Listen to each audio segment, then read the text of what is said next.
tem de bom para fazer aqui em Morretes? Morretes é uma cidade encantadora. Final de semana, vim na cachoeira, ao mesmo tempo na cachoeira, tá aqui no restaurante almoçar. Ciclismo, passeios a pé, né, para você conhecer a cidade. E jogar um futebol também, né? É tudo de bom. É um lugar que eu não canso de visitar. E você não pode deixar de vir comer o pastel, né? Sim, a descida da serra tem que ter o pastelzinho, né? Morretes é tudo para mim, é minha terra, é o meu lugar. E revirando o baú de arquivos e fatos do SEDOC e da RPC, vamos refrescar a nossa memória porque já estivemos pertinho daqui em 2018, conhecendo o Parque Nacional Guaricana.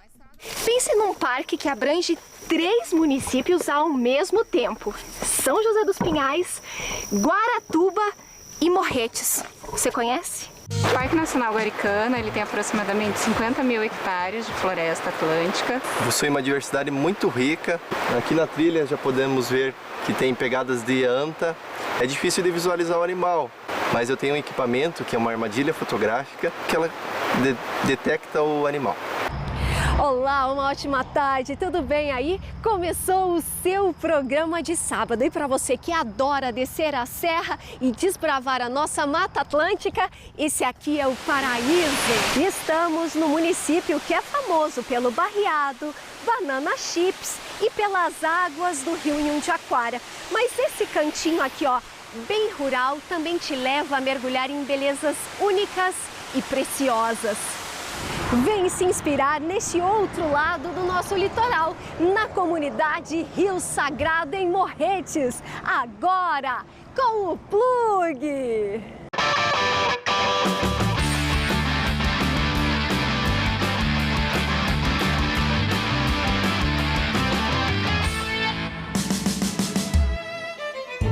Situada entre a Serra do Mar e o litoral paranaense, a área rural de Morretes é conhecida por sua rica paisagem natural, tradição agrícola e importância cultural e histórica para o nosso estado. E você tem acompanhado nos últimos episódios um pouco dessas riquezas. Esse patrimônio ambiental abriga a história da nossa gente, propriedades familiares que vivem do cultivo da banana e da mandioca e sua transformação. A farinha de mandioca é produzida artesanalmente há gerações e pode ser considerada um patrimônio cultural imaterial do Paraná. E grande parte da área rural está inserida na Mata Atlântica, uma das florestas mais biodiversas do mundo. E isso ajuda as nossas rainhas.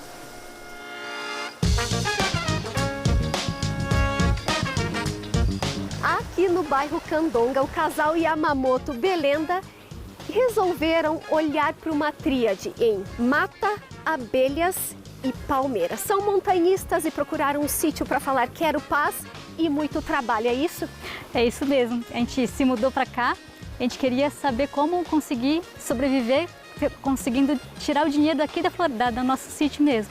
Daí a gente começou a pesquisar, se apaixonou pela palmeira jussara e com as abelhas também, principalmente as abelhas agora. Mas as abelhas cruzavam à frente de você? Como é que você olhou e descobriu que era isso? A primeira colmeia que a gente apareceu aqui foi uns 10 anos atrás. Ela resolveu enxamear, formar uma colmeia nova dentro de um gaveteiro.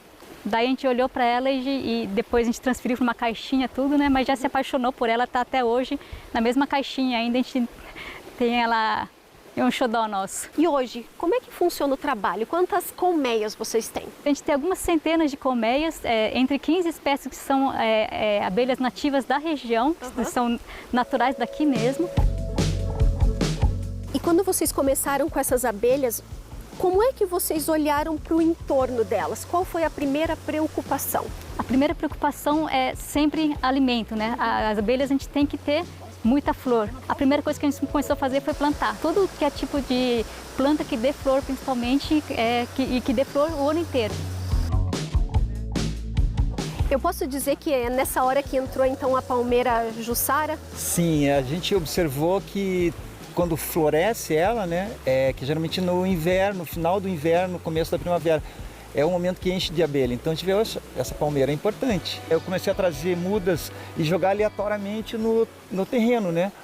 E os anos foram passando, você olha aquela mudinha, de repente ela virou essas árvores e mudou o ecossistema aqui. Eu posso dizer que hoje as palmeiras ajudam a alimentar as abelhas? Nossa, muito. 80% eu diria que as palmeiras, porque a gente não tem árvores ainda tão maduras para dar flores, né? E as palmeiras, ela é nativa nossa, certo? Exatamente. Como é que você ajuda a incrementar e transformar o fruto? Porque a gente não pode cortar essas palmeiras que estão em risco de extinção, né? Exatamente. A palmeira Jussara, ela é prima do açaí da Amazônia. Então, o açaí Amazônia, Jussara é Mata Atlântica, tá? E a cultura da Amazônia vai fazer o fruto. Você precisa processar esse fruto, né? Você precisa colocar uma despolpadeira, você tem um processo, ele gera essa fruta, né? Essa fruta vai gerar uma polpa, tá? Vira uma polpa, onde você congela. Então o método congela, depois você pode fazer exatamente como açaí, tá? Aquele açaí tradicional do mercado é o açaí da Amazônia, mas a Jussara é igualzinho, mesmo processo. E o que você faz com o que sobra desse beneficiamento do fruto? A gente pensou em fazer uma bebida quente, tá? A gente está desenvolvendo uma bebida quente, que são os grãos torrados e moídos do fruto da Jussara, né? Ela é uma alternativa de um chá, né? E está em desenvolvimento. A gente está vendo a alquimia certa para dar um sabor. Diga uma bebida quente para voltar para as abelhas. Quanto, em média, vocês têm de abelhas dentro de uma colmeia? Isso varia muito, dependendo da espécie de abelha, da força da colmeia e da época do ano também.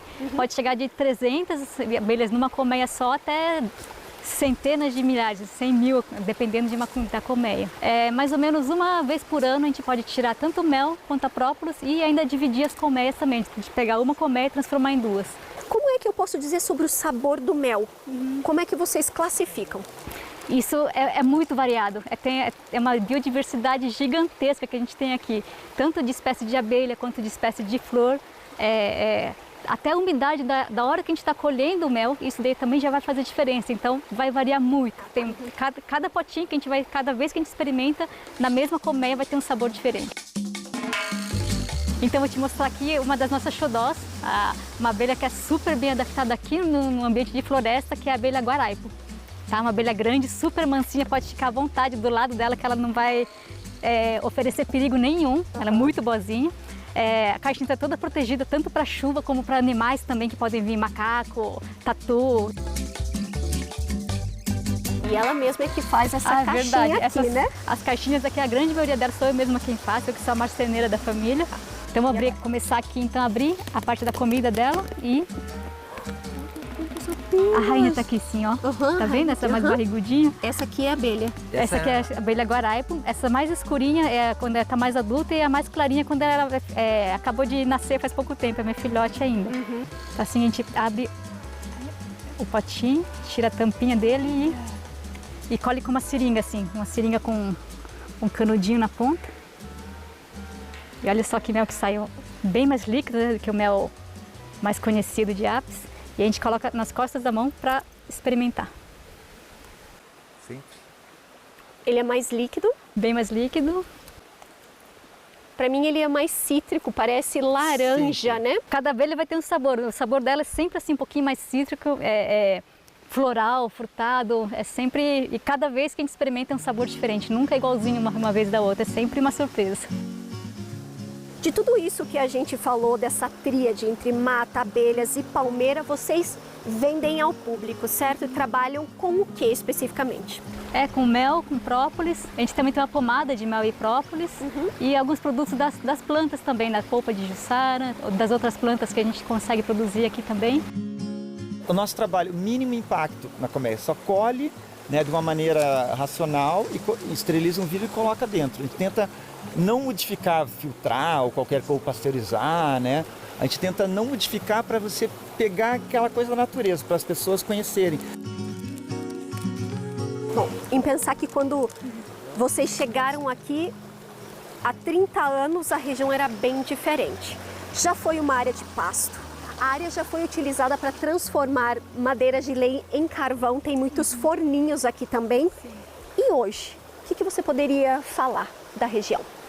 Aqui, assim, olhando, parece realmente uma floresta já, né? Já bem consolidada, mas a gente percebe ainda que são bastante árvores pequenas, jovens, né? E que ainda não tem capacidade de formar um local para uma abelha grande poder morar dentro. Então ainda é uma floresta jovem em crescimento ainda, se formando ainda. A gente quer fazer isso aqui um lugar de fartura, tanto para abelha quanto para passarinho, até para a gente também.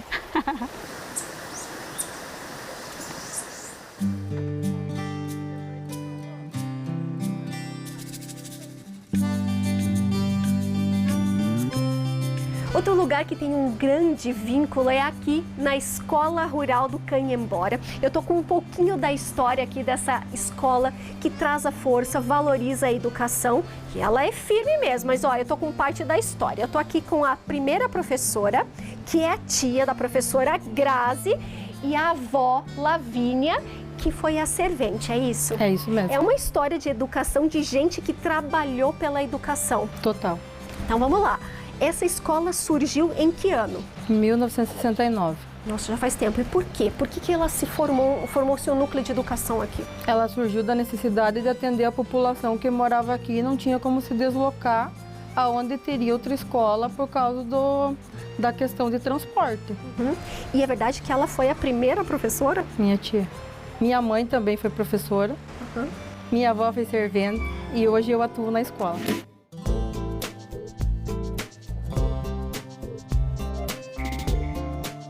Hoje vocês têm ali quantos professores? Nós temos 4, temos vaga para 7. Total de quantas crianças? 49 na escola. Do pré-4 ao 4º ano no momento. E como é que você vê a educação hoje, principalmente numa área rural? Que não tem desculpa hoje para não estudar. Não. Tem toda a facilidade, né? Transporte tem. Tem tudo. Então é só querer vir aprender. É uma região pequena. É uma população muito amorosa, muito unida. E nós temos uma força muito grande aqui, porque a escola é um ambiente muito, não é só profissional, tem o emocional junto. Então não é só, eu venho trabalhar, não, você tem um vínculo muito forte com tudo ali. Agora me diga, quem chegou primeiro no colégio, foi a professora ou foi a servente? Tia Adélia. Como é que foi ser a primeira professora? Foi fácil, assim? Você chegou ali e falou, quero ser professora? E quando eu comecei, dia 1º de setembro de 1969, eu trabalhava na roça. Tinha 2 filhos pequenos. A minha sogra morava aqui, a família do meu marido. Eu não sou daqui, eu sou de Minas. Então, o professor, mês de maio, tinha abandonado a escola. Aí eu comecei em setembro. Com medo, tudo, não queria mais. Aí, não, eu vou. Tá. Com a cara e a coragem. Eram 45 alunos das 4 turmas. 4 séries, tudo junto. Só eu. Não tinha servente para fazer merenda, era eu. Não tinha quem limpasse a escola. Não tinha quem... para fazer nada. Era tudo a professora, né? Outra coisa, você não tinha material nenhum de apoio. Nada. Você tinha que se virar. Então, eu consegui numa livraria lá muitos livros e para poder eu me orientar. Quantos anos dando aula, então?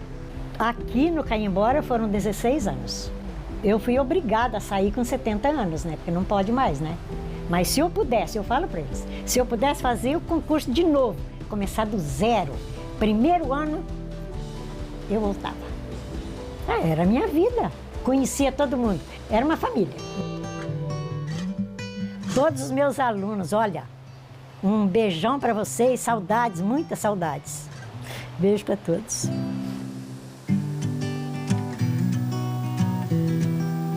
E quando foi que a senhora, vó Lavínia, entrou na escola? Entrei em 98, fui servente da escola 22 anos. Fazia merenda de manhã, à tarde. Ah, então era uma função dupla, merendeira e também ajudava na limpeza. Merendeira e fazia limpeza. Com muito orgulho, gostava muito das crianças, dos professores. Esse tempo que eu trabalhei na escola, eu trabalhei feliz, porque eu gostava do meu serviço. Grazi, com uma família de pessoas que dedicou a vida à educação e à escola, mora aqui do ladinho. Como é para você? Para mim é um vínculo muito forte, não somente por eu ser professora, e ter esse vínculo familiar com professora, tia, mãe, que não pôde estar aqui, que ela está dando prova hoje e ela não pôde estar conosco na entrevista. Mas eu creio que a educação transforma.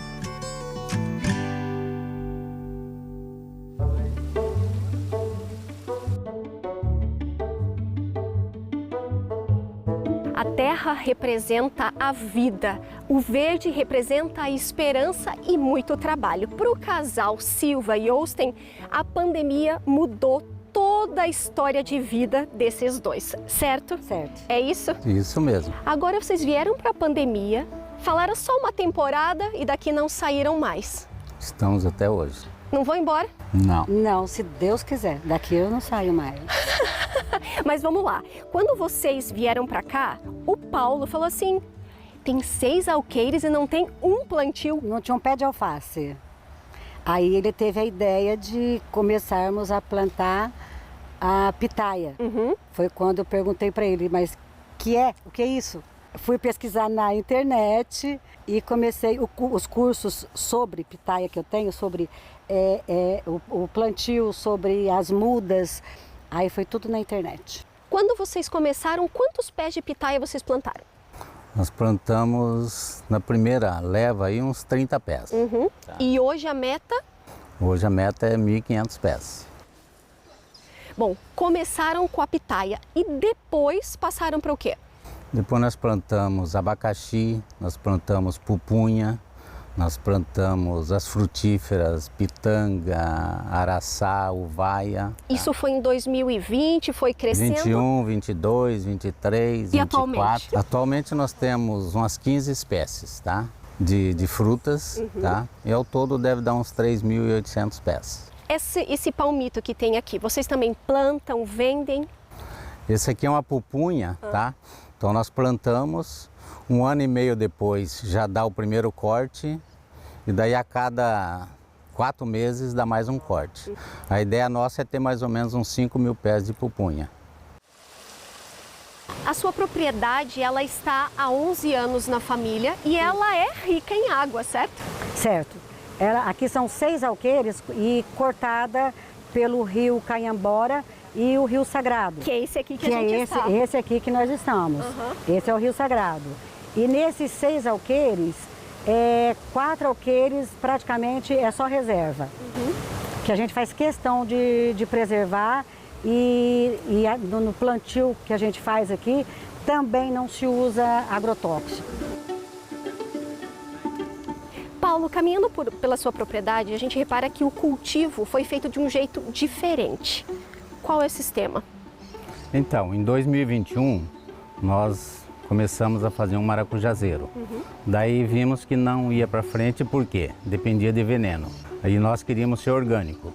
Então nós desmanchamos o maracujazeiro, tá? E partimos só para a agrofloresta. Então aproveitamos a pitaia que nós já tínhamos, aí trouxemos a pupunha e nós não usamos veneno, porque nós em 2023 nos tornamos orgânico. O que nós fazemos? Hoje a nossa adubação é toda orgânica. Então quando nós cortamos a pupunha, aquela folhagem da pupunha incorpora o solo. Quando nós plantamos o milho e colhemos, aquela palhada incorpora o solo, tá? E hoje vocês têm um probleminha na propriedade, acho que como um todo. E como é que vocês aprenderam a conviver com a formiga? A formiga, ela complica a vida da pitaia, porque quando começa a brotar, ela quer aquele brotinho, tá? Então nós temos um miliponário e para esse miliponário nós plantamos a astrapeia. Então ela vira, né, a comida para as abelhas e também vira comida para a formiga. E hoje, de tudo que você planta e colhe, onde você vende? Então, hoje nós temos a parceria com as bancas da BR-277, são em torno de 80 bancas. E nós temos parceria com o pessoal das feiras, que também leva a nossa pitaia. Então nós estamos abertos à parceria.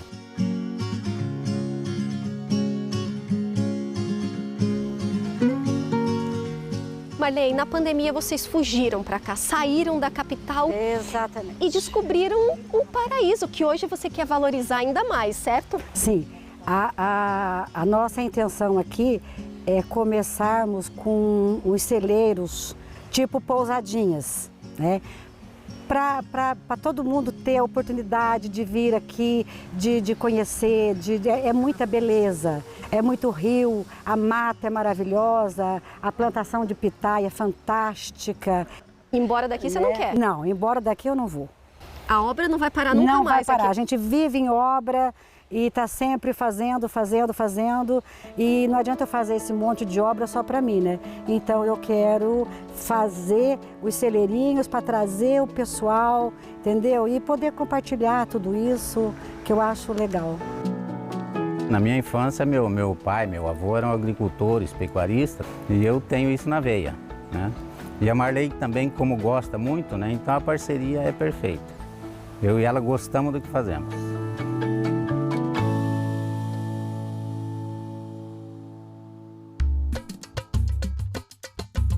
O litoral paranaense é conhecido e valorizado pela produção da farinha de mandioca. E nessa localidade existem 5 farinheiras e a da família da Cris, a família Silva, é a mais antiga, em funcionamento quando tem produção.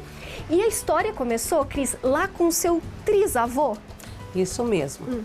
Quando ele comprou, né, a propriedade na época, e que eles compraram 30 alqueires de terra. Daí veio o meu bisavô, que continuou com plantação de banana, de mandioca, era do que eles viviam na época. Aí depois veio a minha avó, ela criou, né, três netos, tudo com a mandioca. Trabalhando, vendendo as bererecas, na época, farinha. Ela levava de casa em casa, na cidade. E você tá aqui por quê? Porque eu decidi não abandonar.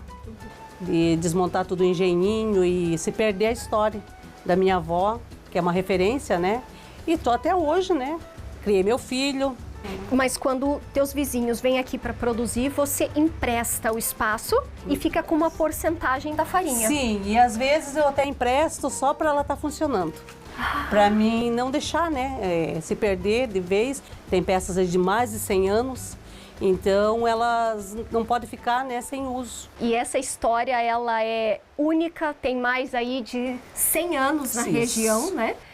E ela vai fazer um pouquinho da produção de farinha pra gente, porque essa história ela não quer abandonar, não quer largar. Sim.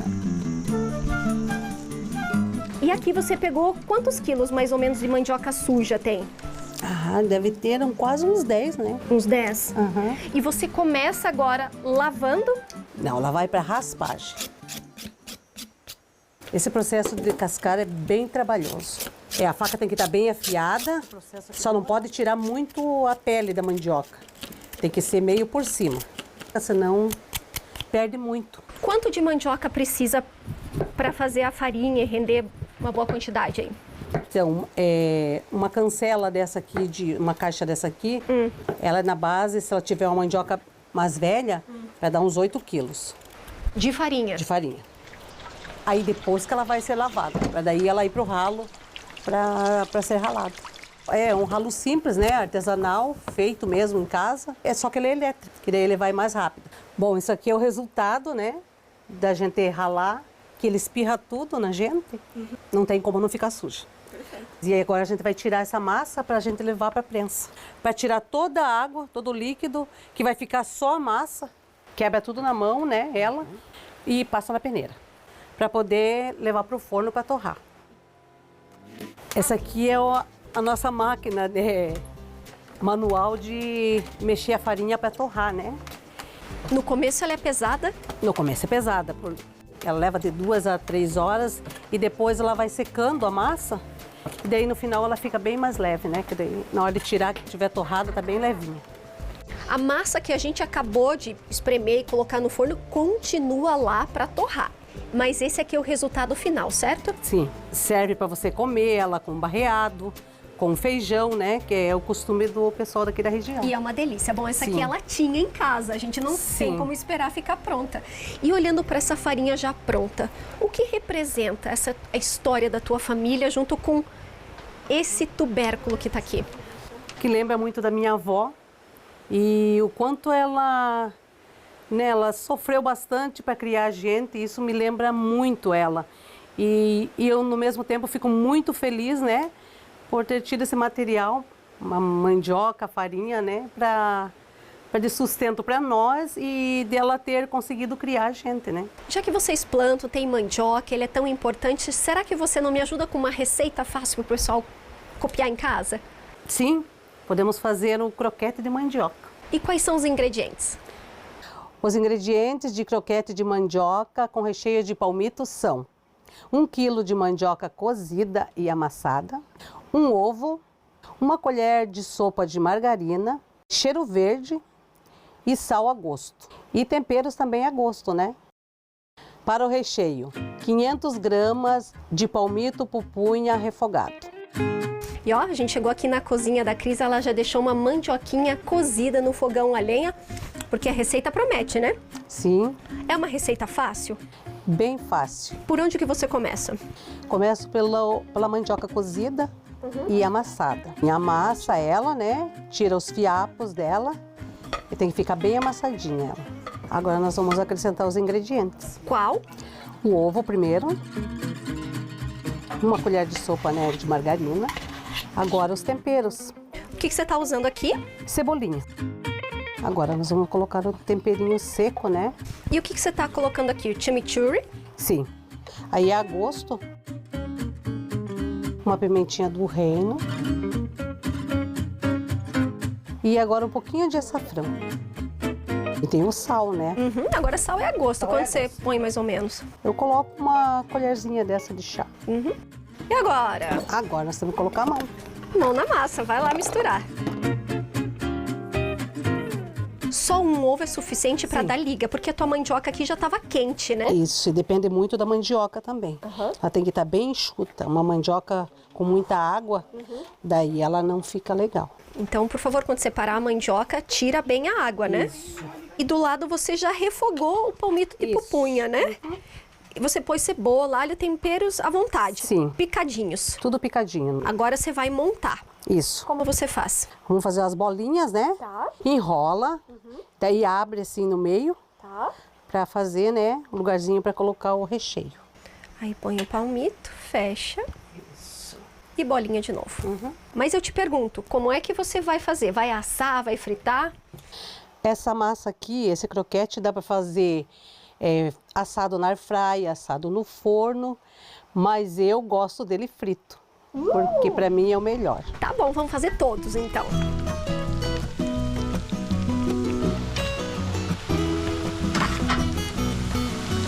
Bom, a Cris ficou um tempinho ali fritando os bolinhos, que são os preferidos dela, frito no óleo, no fogão a lenha.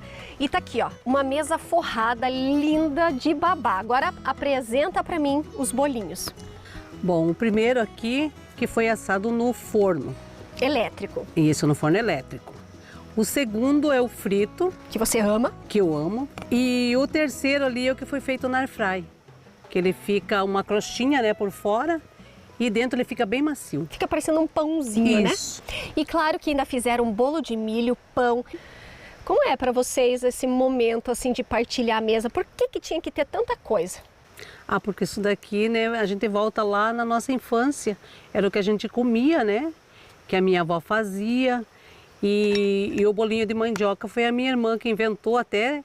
Até porque você recebia bastante alunos aqui de universidades, né? Então, teve uma vivência na fábrica, né? E aí chegou todos os alunos da universidade e a gente não sabia o que ia fazer.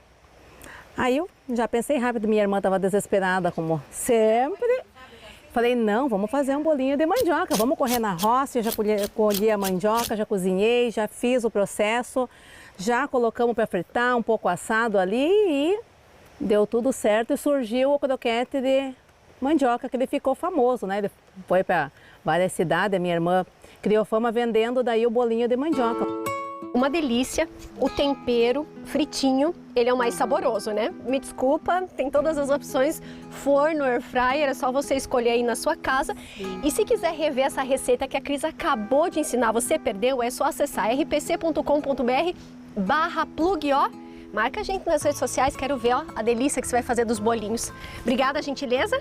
De nada. Obrigada, Cris, é uma história linda da família de vocês. Espero que vocês perpetuem, principalmente quando vem da roça. A gente vai comer mesmo tomar um cafezão aqui, ó, aproveitar esse bolinho, esse bolo, toda a equipe do Plug, e depois do intervalo a gente continua passeando mais um pouquinho aqui na comunidade do Rio Sagrado. Já voltamos.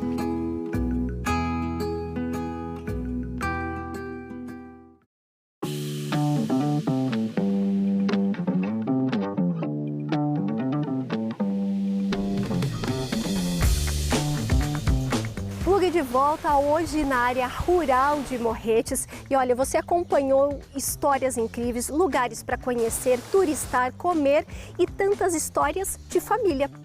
Olha, os chips de banana, chips de mandioca, tem de batata, tem vários sabores que só Morretes tem. A gente tem a felicidade de ter a oportunidade de continuar o que os nossos pais, nossos avós deixaram pra gente. Elcio, agora eu quero tirar uma dúvida com você. A gente está numa área de Morretes onde a Ferroeste vai começar a ir com um projeto a partir de 2030. Eu gostaria de entender a tua opinião, se a Ferroeste, a linha, vai passar aqui dentro da sua propriedade. Então, ela irá passar sim na nossa propriedade. Causa impacto? Sim. Como vai causar impacto aqui? Aonde ela passar, o impacto ele vai existir. Só que hoje nós estamos... A nossa BR-277 ela está saturada, né? Tem muito movimento, tem muito caminhão super pesados passando entre carros pequenos, principalmente no período de temporada. Olha o perigo que todo esse povo corre. A gente, né? A gente transita todo dia aí. Vendo por esse lado, eu acredito que ela venha melhorar a condição num contexto geral. Eu pensando na natureza, pensando em todos os acidentes que têm ocorrido, né? Sem a intervenção do homem aqui no nosso local. Estou falando aqui do coração da Mata Atlântica. Então eu acho assim que é muito negativo. Nossa comunidade toda se alimenta da água do sagrado. Eu não sou contra. Eu acho que existem meios hoje de tecnologias e tudo mais para que se mude esse percurso. A Ferroeste tem passagem marcada em breve por aqui, né? E eu percebo, assim, uma resistência muito grande. Eu não tenho essa resistência, eu acho uma necessidade. E também, se você for observar o custo disso em termos ecológicos, vai compensar. Um trem carrega, nossa, equivale a dezenas de caminhões. Então, vai haver o quê? Menos poluição atmosférica, menos derrame de óleo, menos tudo. Porque essa 277 com esse congestionamento permanente e perpétuo é que não dá para ficar, né? Então eu sou a favor da Ferroeste.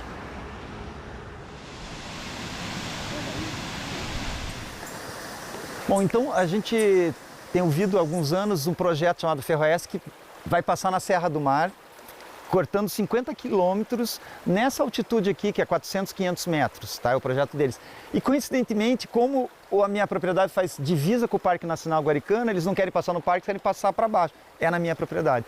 Esse lugar aqui é de nascente. A gente calcula que tenha 2.000 nascentes no nosso terreno. E o rio não passa por cima, tem o rio por baixo, que são pedras amontoadas. Então, não é o conceito que eles, vamos botar túnel, vamos botar cano para a água correr. Aqui é vivo, o rio está passando por baixo disso aqui, o solo é vivo, é um outro processo. Então, você vê vários animais, né? Então, são várias coisas, a água, os animais e o ecossistema, porque aqui nessa altitude aqui estão as plantas mais raras. Ninguém veio aqui em cima pesquisar. Não tem como. Acho que existem outras maneiras de esse projeto acontecer. Ele é bom para o litoral, mas é fora da Mata Atlântica. Tem que ser na estrada, um lugar degradado, né? É o último trecho. A gente tem um trecho contínuo de 50 quilômetros aqui para trás de casa, né? Que vai sair em Santa Catarina. Então, é um corredor de vida, né? Que não pode ser cortado no meio. Ferroeste vai passar aqui em 2030. Para nós que moramos aqui, gostamos da natureza, isso daí para nós não é bom, né? A soja vai cair, óleo, então vai ficar sujo, a natureza vai ficar como? Os rios vão ficar poluídos. Para mim, como esposa de caminhoneiro, já não é uma boa coisa, né? Meu marido trabalha com os fretes, então para nós também não é bom, porque isso é o sustento da nossa família. E o programa passou e a gente está aí terminando o terceiro sobre a área rural de Morretes. Eu espero que você aí do outro lado tenha conhecido um pouco mais das belezas, além do barreado, além do rio Nhundiaquara, porque existe uma riqueza de história familiar, de plantação, cultivo e muitas belezas naturais. Muito obrigada, a gente está toda a família aqui, a gente continua sentado comendo e é assim que a gente encerra o programa de hoje. Aquele tchau lá para todo mundo, então? Tchau, gente! Um ótimo final de semana. O Estúdio C já está chegando e a gente se despede desse litoral paranaense bem diferente. Tchau! Até semana que vem, hein?